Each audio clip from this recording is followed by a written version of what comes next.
Today we're going to be moving on to section 1.4, which is all about complex numbers.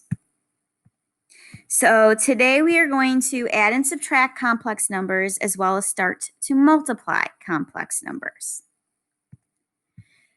So the imaginary unit, which we call I, let's talk about what this is all about. It says, what happens when I try to take the square root of -9?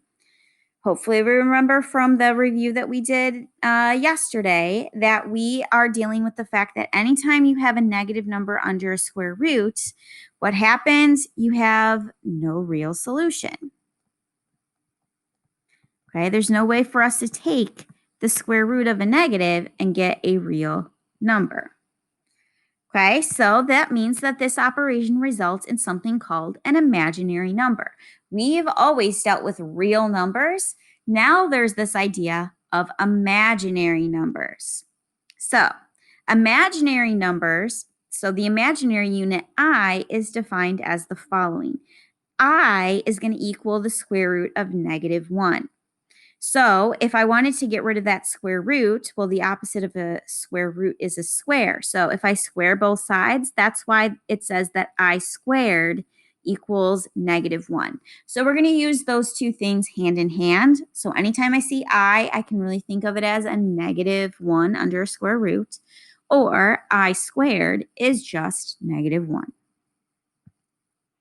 So now we can see that the square root of -9 is going to be able to be rewritten as, it's really, -9 is the same thing as -1 times 9. And anytime you have multiplication under a radical, you get to split it up. And so that's why it's the square root of -1 times the square root of 9. We just talked about the fact that this square root of -1 is an imaginary number, which is why it just turned into that letter I. The square root of 9, that's a perfect square. So I always like to write the numbers before that imaginary term of I, and so that's why it simplifies to 3I. And so we can check our answer by squaring 3I, and hopefully that gives us then -9.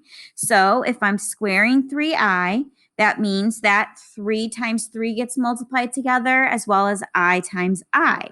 Well, 3 squared is 9, and I squared, going back to that definition, I squared is really the number -1, and 9 times -1 is -9.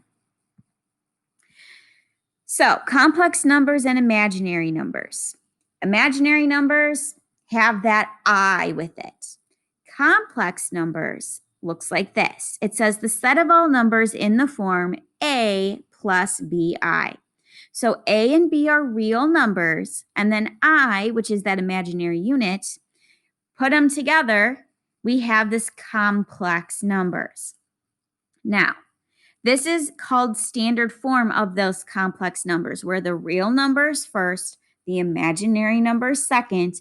That is how we will always write our answers. We'll write them in standard form. Just like when we write our answers for polynomials in standard form, we always write like the biggest exponent and move down to the smallest exponent. Well, now we're going to do real numbers first, followed by imaginary numbers. So this definition, I don't want you to think that it's overly complicated, because it's really not. All I'm saying is that if I have like this complex number and I'm adding on a second complex number, the two numbers that are real, so in this case A and C, those are just going to be added together like we normally combine like terms. Then we've got the imaginary number second. And so those are like terms as well. It's kind of like if I said 5x plus 2x, well, we know that's really 7x. So here, if I have 5I plus 2I, well, that's going to turn into 7I. So it's just the idea of combining like terms. We combine the real numbers, and then we combine the imaginary numbers. And it's the exact same thing as far as subtraction goes. However, you do want to make sure that you are very aware that anytime we are subtracting, I want to make sure I distribute the entire subtraction sign to everything that comes after it, which notice then that's why the C value is really negative when I'm adding them together with my my real numbers. And then that that di, that second term there, notice how that is also a negative value as well when I distributed the negative. All right, so we're going to add or subtract. Notice that we've got one complex number plus another. So like I said, the real numbers, in this case, because it's addition, we don't have to do anything other than just combine like terms right away.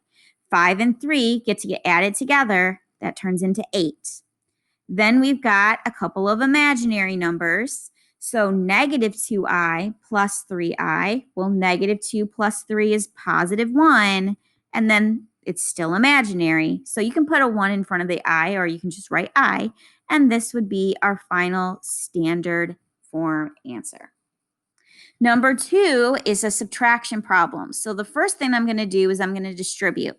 So I still have 2 plus 6i. You can keep the parentheses around it, or you don't really need that. But notice that it's really then minus 12.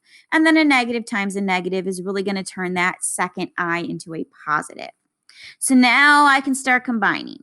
We've got 2 and negative 12. That combines to become negative 10. We have 6i and 1i, and so that turns into a positive 7i. Real number goes first, imaginary number goes second. I can't combine those any further. That's my answer. So now we'll move on to multiplying. Multiplication of complex numbers is performed the same way as multiplying polynomials, by distributing. And so that's why I wanted us to review it the other day. So the only new concept is that anytime we start multiplying, if we see something turn into an I squared, we're going to want to make sure at the very end that we replace it with what its definition is. I squared equals negative 1. So nowhere in our final answer will we ever see I squared. We'll replace it with negative 1. So find the products. In the first one, we have a monomial times a binomial. So I'm going to distribute that monomial to everything inside. I get to multiply the numbers 7 and 2. That turns into 14, but there's still that I with it. 7 times negative 9 is going to give us a negative 63. Notice that we have I times I, which gives us I squared. So this is why we're not finished. I squared, remember, by definition, I'm going to replace it with the number negative 1. And notice that a negative times a negative is a positive, but I'm not circling my final answer because this is not in standard form. Remember, my final answer, I want that real number to go first. 14 is positive, so we'll put plus 14i second. And now I have my final answer. In this binomial times binomial, remember, I'm going to take that first binomial, break it apart, and distribute it to the second. So the 5 is going to get distributed to the 6 minus 7i. Then I've got this 4i that has to get distributed to the 6 minus 7i. So if I start distributing the 5 times 6 is 30. 5 times negative 7i will be negative 35i. Now I want to distribute that positive 4i. 4i times 6 is going to be a positive 24i. 4 times negative 7 is negative 28. I times I is I squared. Notice that I've got several like terms here in the middle. I also have I squared. So I know that negative 35 plus 24 is going to give me a negative 11i. But then I have to replace that I squared with negative 1. Notice that negative 28 times negative 1 will give me a positive 28.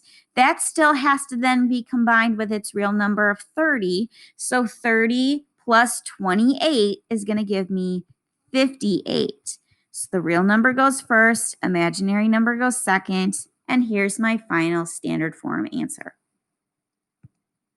So pause the video, see if you can subtract first and multiply second. So remember, we distributed the negative to turn that 5 positive and that 2i negative, and then combine like terms. I In the second one, broke up the first term, multiplied it to the second term, and combined like terms, making sure that that I squared got replaced with -1. Once again, put it into its standard form. Okay, so this is us adding, subtracting, and multiplying complex numbers.